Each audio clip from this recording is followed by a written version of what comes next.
this Elon Musk attempted takeover, which will not stand. Democrats and the D.C. media are furious about Elon Musk trying to cut government, starting with foreign aid. Going after U.S. aid? This is so preposterous. On the campaign trail, Musk talked about government waste. And the Department of Government Efficiency is going to fix that. Now, Musk has acted fast, but even if he succeeds in killing U.S. aid, that's less than 1% of the federal budget. So can Musk's department really reform our bloated government? More efficient government's been promised before, but it's never, ever happened. Government always grew bigger and less efficient.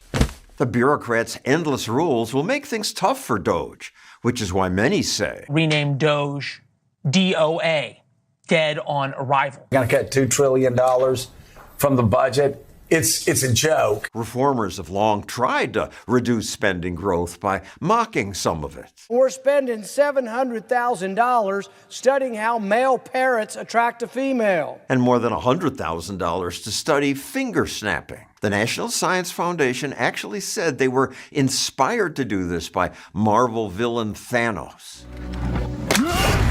Your government actually paid $118,000 to conclude varying friction between fingers alters the performance of a snap. These YouTubers did a similar test at no cost to taxpayers. Your government also spent hundreds of thousands of dollars to study whether Neil Armstrong, when he stepped on the moon, said, "One small step for man," or "one small step for a man." NASA says no A is audible in the recordings. It's one small step for man. I don't hear an extra A either, but we paid the National Science Foundation to do that expensive study that concluded ambiguity exists. The list of their stupid spending goes on. $10,000 that was given to the Bearded Ladies Cabaret to fund ice skating shows about climate change. Cut it all. But even if they cut all the silly spending, it won't come close to eliminating our $2 trillion a year deficit. Where are the bigger cuts? We need to cut corporate welfare. Chris Edwards edits the Cato Institute's Downsizing Government website. What would you cut first? The first thing I would cut, the federal government spends over $1 trillion in subsidies to state and local governments, K-12 school funding, school lunch funding. This is all activity that should be funded by state and local governments and not the federal government. The feds even pay for junk food. Taxpayers are funding chocolate bars and candy and cake. State governments have asked to be able to eliminate junk food in their programs. And they're not allowed to? They're not allowed to. Then there's the government's stockpile of unused buildings. An unbelievable 300,000 buildings. Many are underused. Hallways and offices sit empty.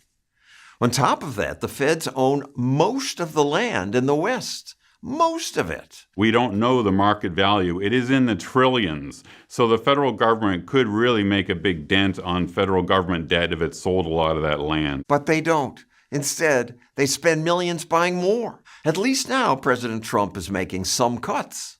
Trump ended DEI programs, told the workers, don't come in. But he's still paying them. That is very difficult to fire federal workers. He had a TV show where the punchline was, "You're fired, go." And they just were. But that's not government. I think we're going to see major reforms on the federal bureaucracy this time around. Maybe. Until then, Elon Musk is working around the bureaucracy.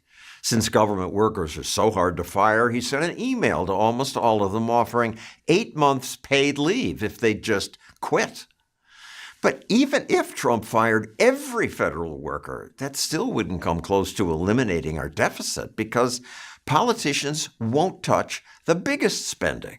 Unless we are going to talk about Medicare and Social Security reforms, cutting back on government waste is rearranging deck chairs on the Titanic. The big one is stuff that goes to old people like me, Medicare and Social Security, which are going broke. It should be easy to start cutting wealthy people off the program. But so far, the president says no. Under no circumstances should Republicans vote to cut a single penny from Medicare or Social Security. If they won't cut Medicare or Social Security, or defense, or Medicaid, and they can't cut interest payments, eliminating the deficit is nearly impossible. On your website, you list 14 big cuts, but that's just $480 billion, less than a tenth of the budget. That's not going to do it. Trump does not have to solve the entire deficit problem in his 4 years in office, but he's got to get the ball rolling. Getting the ball rolling means cutting enough that our economy could